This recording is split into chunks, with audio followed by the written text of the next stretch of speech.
ہمارے چینل کو سبسکرائب کریں اور بیل آئیکن دبائیں۔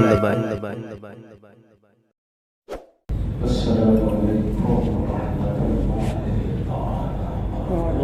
وعلیکم السلام ورحمۃ اللہ وبرکاتہ۔ الحمد للہ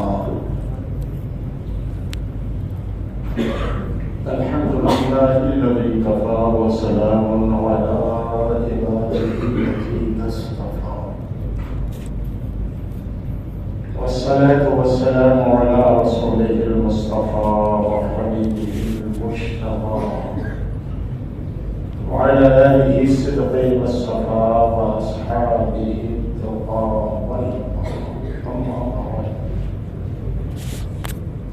فأعوذ بالله من الشيطان الرجيم. بسم الله الرحمن الرحيم. فلولا نفر من كل فرقة منهم طائفة يتفقهون صدق اللہ العظیم وبلغنا رسوله النبی الامین الکریم ونحن على ذلك لمن الشاهدين والشاكرين والذاكرين والمطمئنين والحمد لله رب العالمين. آئیے ہم سب مل کر عقیدت و محبت کے ساتھ درود و سلام کا مسلم پیش کریں. اللہم صل علی سیدنا محمد وعلی آل سیدنا مولانا محمد وبارک وسلم صلاۃ دائمۃ بدوام الملک الحق الحق. معزز و محترم سامعین،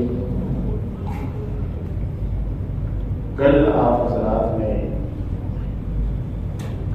دینی محفل میں چلنے کا کیا سوال ہے؟ دین حاصل کرنے کا، فہم دین کے لیے گھر سے نکلنا، قدم اٹھانا، چلنا، کتنا اجر ہے، کتنا ثواب ہے، اس میں نے کئی حدیثیں سنائی.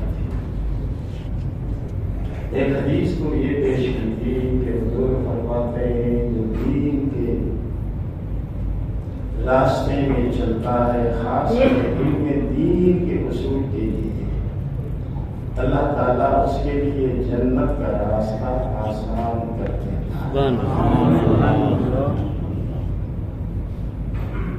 اس کے بعد پھر آپ نے سنا تھا کہ جسے چاہے کہ دنیا میں جہنم سے آزاد جو لوگ ہیں ان کو دیکھے، وہ علم حاصل کرنے والے کو دیکھے. اس کے بعد میں نے عرض کیا تھا کہ حضور نے قسم کھا کر یہ ارشاد فرمایا کہ جب علم حاصل کرنے والا، دین سیکھنے والا کسی عالم دین کے گھر میں جاتا ہے اور آتا ہے، ہر قدم پر 1 سال کی عبادت کا سبحان اللہ، ہر قدم پر. اور پھر یہی نہیں، جتنے قدم اٹھتے ہیں، حدیث میں آقا نے یہاں تک فرمایا کہ ہر قدم پر اللہ اس کے لیے جنت میں ایک شہر بناتا ہے. اور یہ بھی میں نے سنایا تھا کہ زمین اس کے لیے بخشش کی دعا کرتی ہے. زمین پر جب وہ قدم رکھتا ہے زمین بخشش مانگتی ہے، اور صبح بھی بخشا ہوا ہوتا ہے اور شام بھی، اور فرشتے گواہی دیتے ہیں اے کائنات کی مخلوق، دیکھو جنہیں دیکھنا ہے کہ جہنم سے جو لوگ آزاد ہیں یہ یہی لوگ ہیں، انہیں دیکھو. گویا کل کی تقریر کا ایک مختصر آپ کو میں نے کل والی باتیں درست کی اور سنا بھی تاکہ تازہ ہو جائے، تاکہ آپ کی یادداشت تازہ ہو. اچھا، یہ تو چلنے کا معاملہ تھا. گھر سے اچھی نیت کی، گھر سے باہر نکلے، گلیوں میں چلے، روڈ پر چلے، قدم اٹھا. ابھی بیٹھے نہیں، کل چلے. تو یہ سارا ثواب حدیث میں بیان کیا. میں نے کسی بزرگ کا یا کسی مفکر کا قول نہیں سنایا، آقا کا قول سنایا. سبحان اللہ سبحان اللہ. اور جن کے کہنے پر ہم نے مانا کہ جنت ہے، دوزخ ہے، آخرت ہے، قیامت ہے، ہم میں سے کس نے جنت دیکھی؟ ان کے کہنے پر مانا. ان کے کہنے پر ہم نے خدا کو ایک مانا، سب کچھ مانا ان کے کہنے پر. اب تو یہ صرف چلنا، اب آ کر کے بیٹھنا، اس میں کیا ثواب ہے؟ مسلم شریف کی حدیث ہے، اللہ کے حبیب کی انسانیت کے نبی محمد عربی صلی اللہ علیہ وسلم ارشاد فرماتے ہیں مجتمع قوم، جب لوگ جمع ہوتے ہیں دین حاصل کرتے، دین کا علم سیکھتے، دین کی معلومات بڑھانے کے لیے جمع ہوتے ہیں. مجتمع قوم فی بیت من بیوت اللہ، اللہ کے گھروں میں سے کسی گھر میں بسی ہوئی یا پھر کسی اور جگہ جمع ہوتے ہیں. وہاں کیا ہوتا ہے؟ یتلون کتاب اللہ، حدیث کے الفاظ حضور نے فرمایا وہاں قرآن کی تلاوت ہوتی ہے. وہاں آپ نے سنا، میں نے خطبہ مختصر پڑھا، پھر قرآن کی آیت پڑھی. یہ تو چونکہ مختصر محفل ہے، کم ٹائم میں، اس لیے نہیں تو جو بڑی محفلیں ہوتی ہے، کوئی حافظ ہوتے ہیں، قاری ہوتے ہیں، قرآن کی تلاوت کرتے ہیں، پھر نعت ہوتی ہے، پھر نعت ہوتی ہے، منقبت ہوتی ہے، پھر بیان ہوتا ہے. تو کیا ہوتا ہے؟ آقا کریم علیہ السلام ارشاد فرماتے ہیں یتلون کتاب اللہ، اللہ کی کتاب کی تلاوت ہوتی ہے. اللہ کی کتاب کی یعنی قرآن کی تلاوت ہوتی ہے.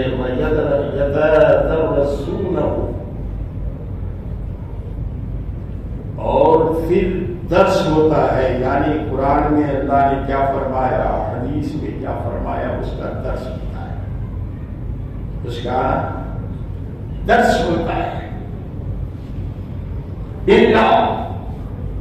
نزلت علیہم السکینہ، حضور فرماتے ہیں وہاں اللہ کی طرف سے سکینہ نازل ہوتا ہے. سبحان اللہ. یا قرآن پڑھا گیا، حدیث اور قرآن کا درس دیا گیا، اس کا مفہوم معنی مطلب سمجھایا گیا تو کیا ہوتا ہے؟ الا نزلت علیہم السکینہ، اللہ کی طرف سے سکینہ یعنی اطمینان نازل ہوتا ہے، لوگوں کے دل مطمئن اور قرار پاتے ہیں. سکینہ اللہ کی طرف سے، بے چین دلوں کو چین ملتا ہے، بے قراری نہیں دیتی، سکون رہتا ہے. سن رہے گویا دل کو غذا مل رہی ہے، روح کو خوراک مل رہی ہے، روح سکون میں ہے، دل سکون میں ہے. ساری بے چینی تو دنیا کے جھمیلے میں تھی، اب خدا کا کلام سنا، مصطفیٰ کریم کا کلام سنا، اب دل کو سکون مل گیا. حدیث میں آقا فرماتے ہیں الا نزلت علیہم السکینہ، سکینہ کا یعنی قرار اور چین دلوں کا اللہ اتارتا ہے ان بندوں پر.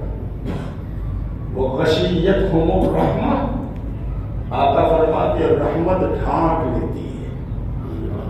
اللہ کی رحمت اس محفل والے کو ڈھانک لیتی ہے.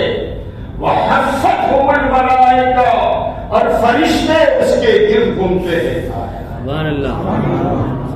فرشتے اس محفل میں آئے ہوئے، فرشتے اپنی مرضی سے کچھ نہیں کرتے، اپنی مرضی سے وہ کچھ نہیں کرتے. ہم ہیں انسان ہیں کہ اپنی مرضی سے جو چاہ کر دیا، جائز بھی کیا، ناجائز بھی کیا، ثواب بھی کیا، گناہ بھی کیا. وہ کچھ نہیں کرتے، وہ معصوم ہیں. وہ وہی کرتے ہیں کہ اللہ کا حکم ہوتا ہے. معلوم یہ ہوا کہ ایسی مبارک میں محفل ہے کہ اللہ نوری مخلوق کو بھیج دیتا ہے، سبحان اللہ، فرشتے کو بھیج دیتا ہے۔ میں آپ کو حدیث سنا رہا ہوں، حفتہم الملائکہ، ذرا غور کرو، فرشتے یہ چکر لگا رہے ہیں۔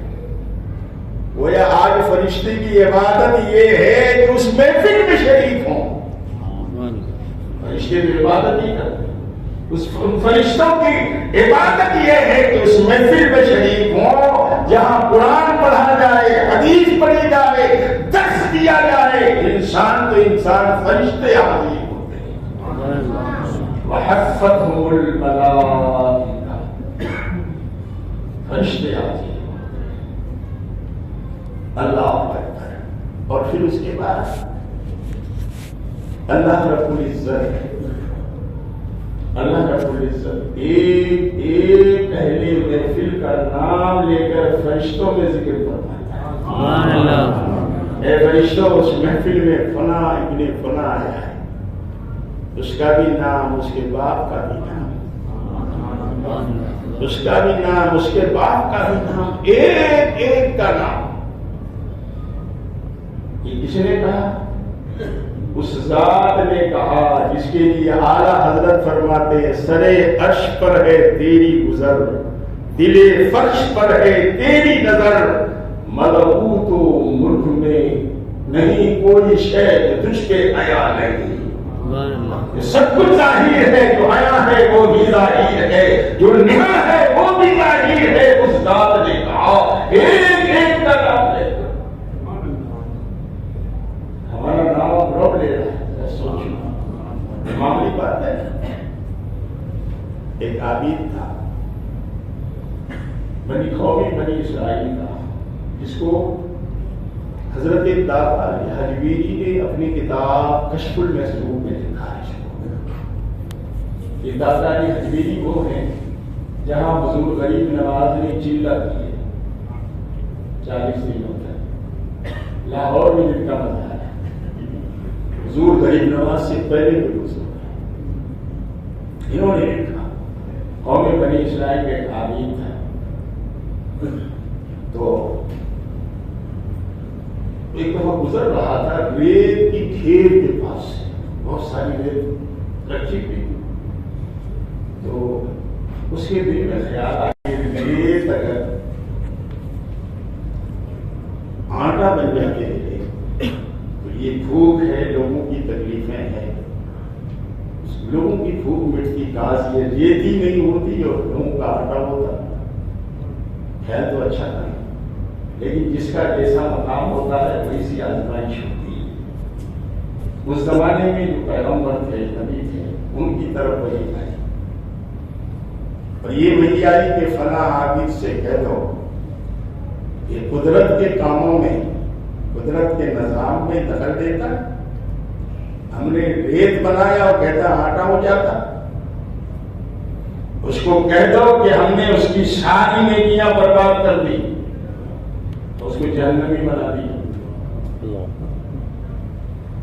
میں نے کہا جس کا اتنا اونچا مقام ہوتا ہے امتحان بھی ویسا، پیغام سنایا گیا، وہ تو جوش میں آ گئے، آدمی صاحب رقص کرنے لگے، تو پیغمبر اس وقت پیغمبر نے کہا ارے تم جہنمی ہو گئے تو خوشی منا رہے، رقص کر رہے؟ کہا اس بات پر رقص نہیں کر رہا ہوں کہ میں جہنمی ہوا، وہ جہنم میں رکھے کہ جنت میں رکھے اس سے مجھے کوئی مطلب نہیں ہے، میں اس بات پر مجھے خوشی ہو رہی ہے میرا رب نے میرا نام تو لیا، میں جہنمیوں میں لیا کہ جنتیوں میں لیا اس سے کوئی مطلب نہیں، میرا نام میرے رب نے لیا، بس یہی مجھے خوشی۔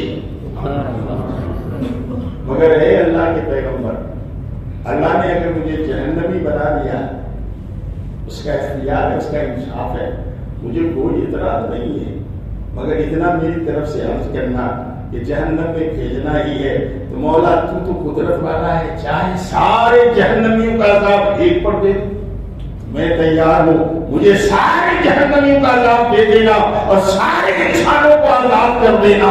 اللہ نے پیغمبر سے فرمایا جا جا، میں نے اسے بخش دیا اور جس کی بھی بخشش چاہے گا اسے بخش دو۔ سبحان اللہ، دیکھا نام تو لیا،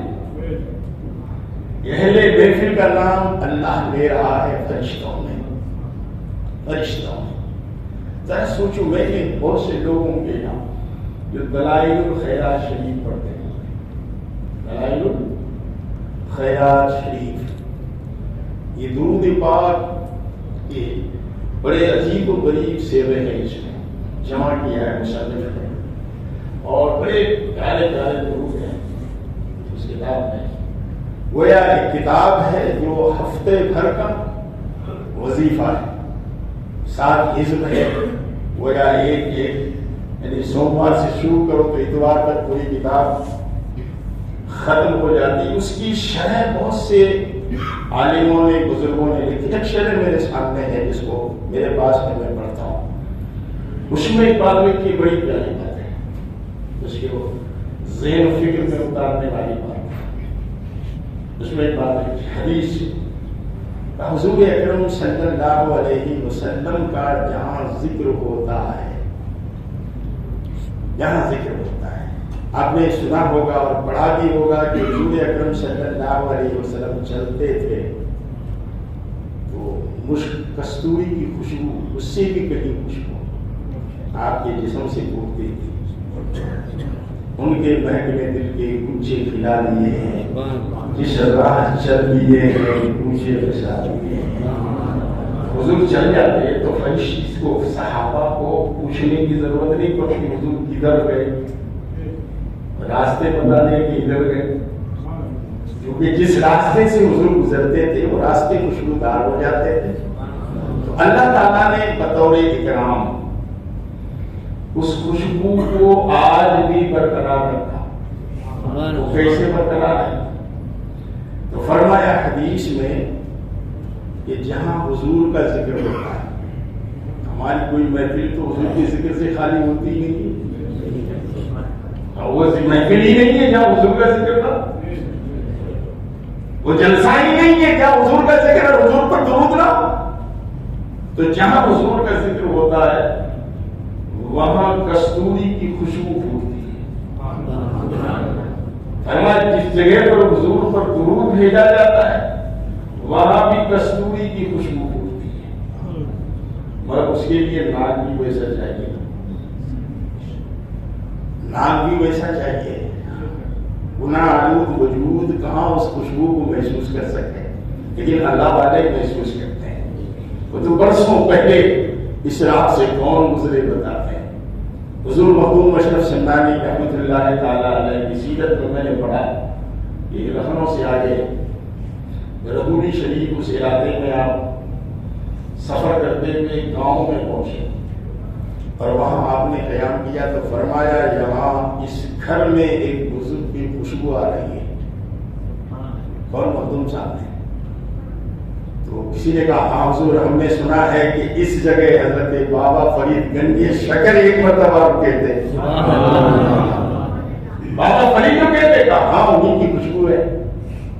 تو اللہ والے برسوں بعد حضرت ذوالنور مصری بڑے اکابرین اولیاء اللہ میں سے ہوئے، آپ کا مزار میں بغداد شریف میں ہے، مصر کے رہنے والے ہیں۔ ایک دفعہ سفر کر رہے تھے، حج کے لیے روانہ ہوئے، مقام قادسیہ میں پہنچے تو گھوڑے سواری سے اترے، لوٹنے لگے، تو لوگ پانی لے کے دوڑے، حضرت کو لو لگ گئی ہے، شاید دھوپ لگ گئی، پانی ڈال رہے ہیں، گرمی لگی، دھوپ لگ گئی۔ آپ نے فرمایا نہیں مجھے لو نہیں لگی، گرمی نہیں لگی ہے، بلکہ آج سے عرصہ پہلے اس جگہ پر جنگ ہوئی تھی، حضرت خالد بن ولید کے گھوڑے کر رہے تھے، وہ گھوڑے دوڑنے کی وجہ سے جو نورانی ذرات نکلے تھے وہ ذرے میں دیکھ رہا ہوں، وہ ذرے میں دیکھ رہا ہوں۔ ذرا غور کریں، برسوں پہلے گھوڑے دوڑے تھے، ان کے دوڑنے کی وجہ سے جو ذرے نکلے تھے وہ نورانی ذرے، اسی کو اپنے جسم میں لے رہا ہوں، اسی کو لے رہا ہوں۔ حضور اکرم صلی اللہ علیہ وسلم کا جہاں نام لیا جاتا ہے کستوری کی خوشبو پھوٹتی ہے، کستوری کی۔ اللہ حضرت سیدنا سلیمان جزوری رحمۃ اللہ تعالی علیہ جنہوں نے دلائل الخیرات لکھی ہے، وہ بہت سے درود شریف کے صیغے جمع کیے ہیں، تو کے وصال کے بعد جب انہیں دفن کیا گیا تو اس قبر سے کستوری کی خوشبو آنے لگی قبر سے.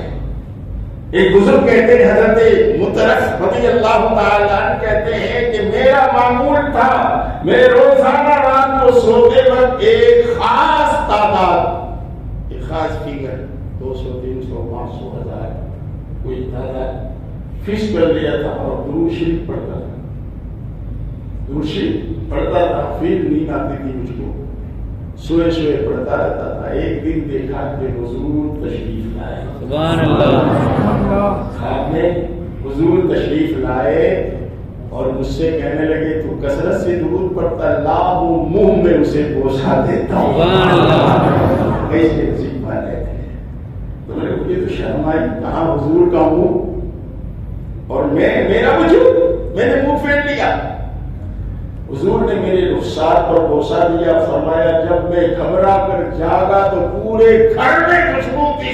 سبحان اللہ قریب میں میری بیوی سو رہی تھی وہ بھی جاگ گئی وہ بھی کہہ رہی ہے خوشبو یہ خوشبو ہے. کہتے ایک ہفتے تک میرے گھر میں خوشبو پھوٹتی.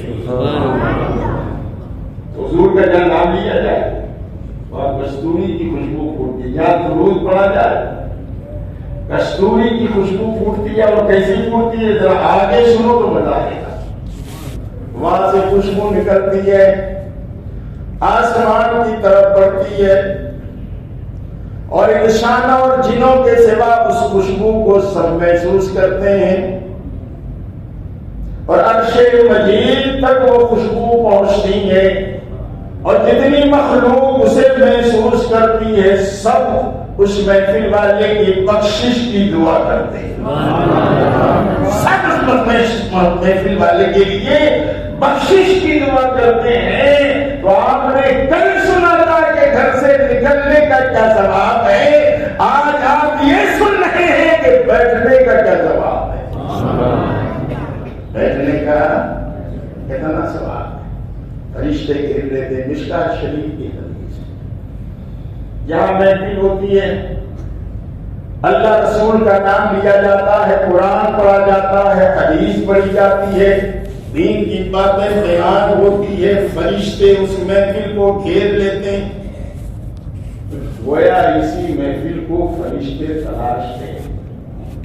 ایسی محفل کو فرشتے تلاشتے ہیں اور انہیں کیسا مل جاتا ہے کہ محفل ہے بس وہی کستوری کی خوشبو سے خوشبو پھوٹتی ہے پتا چل جاتا ہے حاضر ہوتے ہیں. اور جب یہ فرشتے واپس جاتے ہیں رب کی بارگاہ میں تو رب سب کچھ جانتا ہے پوچھتا ہے فرشتے کہاں گئے تھے. عرض کرتے مولا فلاں جگہ وہاں تیرے بندوں نے تیرے محبوب کی اور تیرے نام ذکر کی محفل سجائی تھی اس میں تھے. کہا وہ لوگ کیا کر رہے تھے. کہا تیرا نام تیرے محبوب کا نام محبت میں لے رہے تھے. اے فرشتے وہ کیا مانگ رہے تھے. کہا وہ جنت مانگ رہے تھے. جنت مانگ رہے تھے. جنت دیکھی ان لوگوں نے. نہیں مولا کہا دیکھ لیتے تو اور شوق بڑھ جاتا. سبحان اللہ اس چیز سے پناہ مانگ رہے تھے جہنم سے. جہنم کو دیکھا نہیں اگر دیکھ لیں تو اور زیادہ پناہ مانگا. تو اللہ فرماتا ہے فرشتوں مشکات میں لمبی حدیث ہے میں نے شورٹ دیا اس کو. اے فرشتوں گواہ ہو جاؤ میں نے سب کو بخش دیا. سمجھا آنے کا کتنا بڑا سوال. سب کو بخش دیا. وہ فرشتے کہتے ہیں مولا اس میں ایک آدھ لوگ ایسے بھی تھے جو سننے نہیں آئے تھے. جب سب کو بخش لیا تو فرشتے کہتے ہیں کچھ لوگ ایسے بھی تھے. ہوتا نا کبھی کبھی باہر روڈ پر پروگرام ہوتا ہے ہم میں سے کوئی کہیں جانا ہوتا ہے تو آواز بڑی پیاری لگتی ہے تو سن کھڑے ہو جاتے ہیں. کسی مقرر کی بات اچھی لگتی ہے تو تھوڑی دیر کھڑے ہو جاتے ہیں. یا کوئی نعت خان کی آواز پیاری لگتی ہے کلام اچھا لگتا ہے تو کھڑے ہو جاتے ہیں. اور پھر ایسا کر جاتے ہیں کہ آخر تک کھڑے ہوتے ہیں بڑا اچھا لگتا. تو فرشتے کہتے ہیں مولا اس میں کچھ لوگ ایسے بھی تھے جو سننے نہیں آئے تھے محفل کی غرض سے نہیں آئے تھے وہ چلتے چلتے پہلے. وہ لوگ جنہوں نے محفل سجائی اور نیت سے سننے آیا اس کی وجہ سے بخشا، اور جو سننے نہیں آئے تھے کسی وجہ سے آگے بیٹھ گئے، میں نے اس کے صدقے اس کو بخشا، ان کے صدقے، کیونکہ ایسوں کا ہم نشین برا نہیں ہوتا، فقیر نہیں ہوتا، دیکھا آنے کا کتنا ثواب، حدیث شریعہ میں۔ اب ایک بات یہ ہے، سن کے یاد رکھنا، سن کے یاد رکھنا، اس کو محفوظ رکھنا، اور کسی اور کو سنانا، سننا، یاد رکھنا، کسی اور کو، اس کو گھر بیوی کو سنایا، بچوں کو سنایا، کل مارکیٹ میں گئے تو دوستوں کو سنایا، اور کسی کو سنایا جو سننے کا حل ہو، سنایا، اس پر کیا ہے سنو۔ حضور اکرم صلی اللہ علیہ وسلم ارشاد فرماتے ہیں، نذر اللہ عبدا سمع مقالتی، اللہ اس کو خوش رکھے، حدیث کے الفاظ سنا رہا ہوں، اللہ اس کو، حضور جسے کہے خوش رکھے تو خوش رہے گا کہ نہیں؟ حضور تو بغیر وحی کے بولتے ہی نہیں، حضور اپنی مرضی سے خواہش سے نہیں بولتے، ایک الگ ٹاپک ہے، حضور اپنی مرضی سے خدا کی طرف سے وہی ہوتی ہے، وہی بولتے ہیں۔ نذر اللہ عبدا، اللہ اسے اس بندے کو خوش رکھے، سمع مقالتی، جس نے میری بات سنی، حدیث حضور کی بات ہے، قرآن بھی حضور ہی کی زبان سے نکلا ہے، فرمان خدا کا ہے لیکن زبان مصطفیٰ کی ہے، اسی زبان سے کہا یہ قرآن ہے، ہم نے قرآن مانا، اسی زبان سے کہا یہ حدیث ہے، ہم نے حدیث مانا، زبان تو ایک ہی ہے، انہ لقول رسول کریم، زبان تو ایک ہی ہے۔ آقا فرماتے اللہ انہیں خوش رکھے، انہیں سرسبز و شاداب رکھے، انہیں غموں سے دور رکھے۔ کون؟ کون؟ جس نے میری بات سنی، میرا فرمان سنا، فحفظھا، اس کو یاد کیا، ووعاھا، اور اس کو یاد کر کے محفوظ کیا، وادھاھا، اور اس کو پھیلایا، اس کو پھیلایا۔ یہ حضور کی دعا ہے نا۔ اچھا ہمیں ہمارے پیر صاحب دعا دے دے تو کتنی ہم یہ سمجھتے ہیں اے میرے پیر کی دعا ہے۔ اگر اللہ نے کچھ ترقی دے دی کہتے میری ماں کی دعا ہے، یہ میرے فلاں بزرگ کی دعا ہے، میرے مرشد کی دعا ہے۔ ذرا بتاؤ آپ، حضور کی دعا سے بڑھ کر کسی کی دعا ہوگی؟ حضور دعا دے رہے ہیں، حضور دعا دے رہے ہیں، حضور کی دعا۔ حضرت ابو ہریرہ رضی اللہ تعالی عنہ انہیں نمبر 5000 سے زیادہ حدیثیں ان سے پڑھ گئی، 5000 سے زیادہ حدیث ہے حضور کی صحبت میں انہیں رہنے کا۔ حالانکہ لمبا ٹائم نہیں، کچھ ہی سال حضور کی صحبت میں رہے، ایمان لائے، لیکن زیادہ حضور کی بارگاہ میں پڑے تھے تو بہت ساری حدیثیں، 5000 سے زیادہ حدیثیں آپ سے پڑھی ہیں۔ وہ کہتے ہیں کہ میں جب حضور کے ہاتھ پر اسلام قبول کیا، غور سے سننا، حضور کی دعا کا مقام، حضور کے ہاتھ پر ایمان لائے۔ میری ماں اب اس وقت تک ایمان نہیں لائی تھی۔ ایک دفعہ ایسا ہوا کہ میں گھر آیا اور میں نے اپنی ماں کو اسلام قبول کرنے کی بات ان سے کہی کہ آپ بھی اسلام قبول کر لو، تو انہوں نے ایسی بات کہی کہ مجھے بہت دکھ ہوا، یعنی الٹی سیدھی بات کہی۔ میں دوڑے دوڑے حضور کے پاس پہنچا، میں نے عرض کیا یا رسول اللہ صلی اللہ علیہ وسلم، میری ماں بھی اسلام نہیں لائی، اس نے ایسی ایسی باتیں کہی، میرا دل دکھ گیا۔ میں عرض کرتا ہوں یا رسول اللہ صلی اللہ علیہ وسلم، آپ میری ماں کے لیے دعا فرما دیں۔ ہماری ماں کے لیے دعا فرما دیں. حضور نے ہاتھ اٹھائے جیسے حضرت ابو ہریرہ نے عرض کیا, ہاتھ اٹھا دیے, کہا یا اللہ ابو ہریرہ کی ماں کو ہدایت نصیب فرما. سبحان اللہ. ابو ہریرہ کی ماں کو ہدایت نصیب فرما. اعلیٰ حضرت نے ایک شعر فرمایا عنایت کا جوڑا, اجابت کا جوڑا, عنایت کا صحرا, دلہن بن کے نکلی دعائے محمد. سبحان اللہ. دلہن بن کے نکلی دعائے محمد.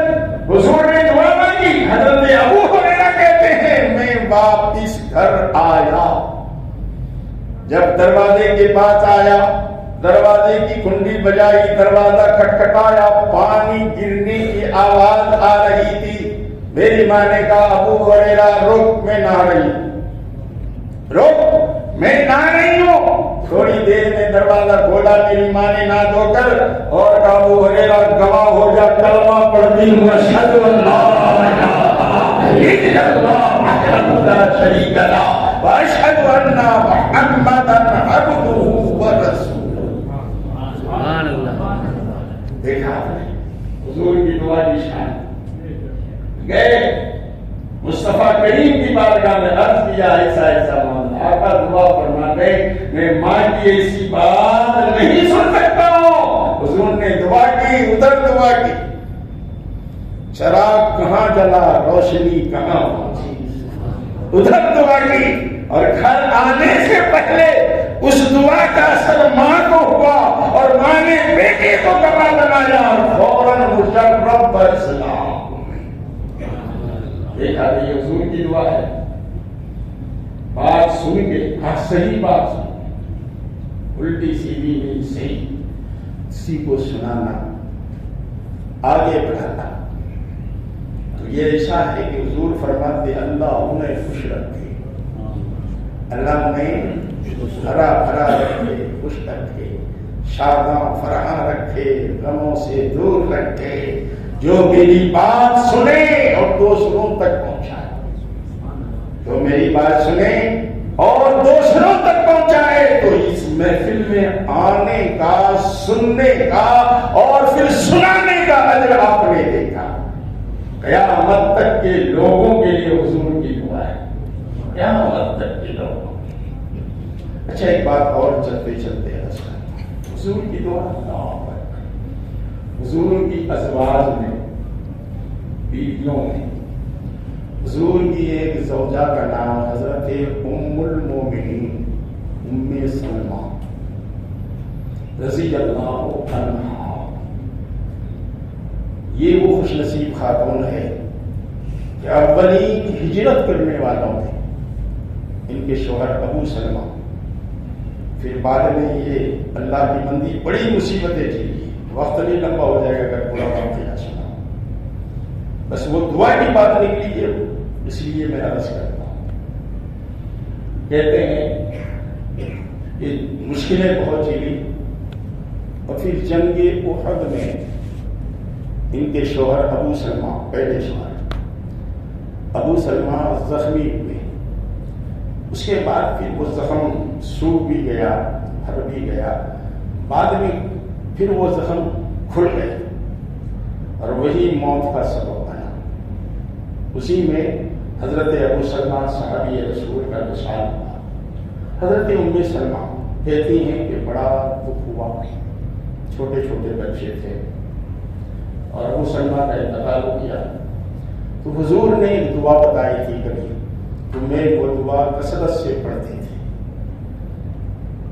وہ دعا کثرت سے پڑھتی تھی, اللہم اجرنی فی مصیبتی, اے اللہ میری مصیبت میں اجر عطا فرما, اجر عطا فرما. آگے کے الفاظ ذہن میں نہیں آ رہے, اس کے معنی یہ ہیں کہ اللہ بہتر عوض عطا فرما. الفاظ کے معنی یہ ابو سلمہ کے وصال کے بعد حضور اکرم صلی اللہ علیہ وسلم بھی میرے گھر آئے تعزیت کے لیے, یعنی میرے دکھ کی باتیں جو تھی حضور نے اس کے لیے دعا فرمائی اور فرمایا اللہ تمہیں بہتر عوض بدلہ عطا فرمائے۔ حضرت ابو سلمہ کہتی میں حیران تھی، ابو سلمہ جیسا کوئی شوہر مل سکتا ہے؟ کیونکہ ان کے سلوک سے، ان کے ویوہار سے، ان کے تعلق سے حضرت ام سلمہ بہت خوش تھی۔ کہا ایسا شوہر مجھے کہاں ملے گا؟ دعا بھی حضور نے اسی بتائی ہے کہ اللہ سے بہتر عوض عطا فرما، دعا بھی فرما کے گئے حضور۔ کہتے ہیں کچھ عرصہ گزرا تھا کہ کئی جگہ سے میرے تعلق سے نکاح کا پیغام آیا، میں نے رد کیا، آخر میں پیغام حضور کا آیا، حضور کا پیغام آیا کہ حضور مجھ سے نکاح فرمانا چاہتے ہیں۔ حضور نے خود دعا فرمائی تھی کہ اللہ بہتر عوض عطا فرما، بہتر بدلہ عطا فرما۔ حضور سے بہتر کون ہو سکتا ہے؟ حضور سے بہتر یہ حضور کی دعا ہے، یہ حضور کی دعا ہے۔ تو میرے عزیزوں دوستوں یہ چند باتیں اور یاد رکھیں، میں نے حدیثیں سنائی، کل وہ حدیثیں تھی جو گھر سے نکلنے میں کیا اجر ہے، کیا ثواب ہے، کیا نیکیاں ہیں۔ آج وہ حدیث میں نے پڑھی کہ بیٹھنے میں، سننے میں اور سن کر یاد رکھ کر دوسرے کو سنانے میں کیا ہے۔ چلتے چلتے وہ حدیث بھی آپ کو سنا دوں۔ آقا کریم فرماتے اللہ انہیں خوش رکھے۔ ایک تو یہ سنا کہ میری بات سنے، دوسرے کو سنائے، اسے خوش رکھے، اور فرمایا اللہ اسے خوش رکھے جو میاں بیوی میں سے کوئی رات کو جاگے اور میاں جاگے تو بیوی کو جگائے، اٹھ تہجد پڑھ لیتے ہیں، اٹھ 2 رکعت ہی پڑھ لیتے ہیں۔ یہ حدیث میں یہاں تک آیا اگر نہیں اٹھتے ہیں تو پانی کا چھڑکاؤ چہرے پہ کریں۔ تو اللہ کے رسول نے فرمایا اللہ انہیں شاداب رکھے، انہیں خوش رکھے جو شوہر جاگے تو بیوی کو جگائے، بیوی جاگے تو شوہر کو جگائے، اور اٹھ کر تہجد کی نماز ادا کرے۔ ان کے لیے بھی، قیامت تک کے لوگوں کے لیے بھی یہ دعا ہے۔ وہ حضرات تو خوش نصیب یقیناً ہیں جنہوں نے حضور کو دیکھا، ان سے اور صحابی بنے، لیکن حضور کی غلامی میں ہمیں بھی یہ خوش نصیبی حاصل ہے کہ ہم ان کے غلام ہیں، اور یہ دعائیں ہم بھی آج لے سکتے ہیں۔ اللہ کریم کہنے سننے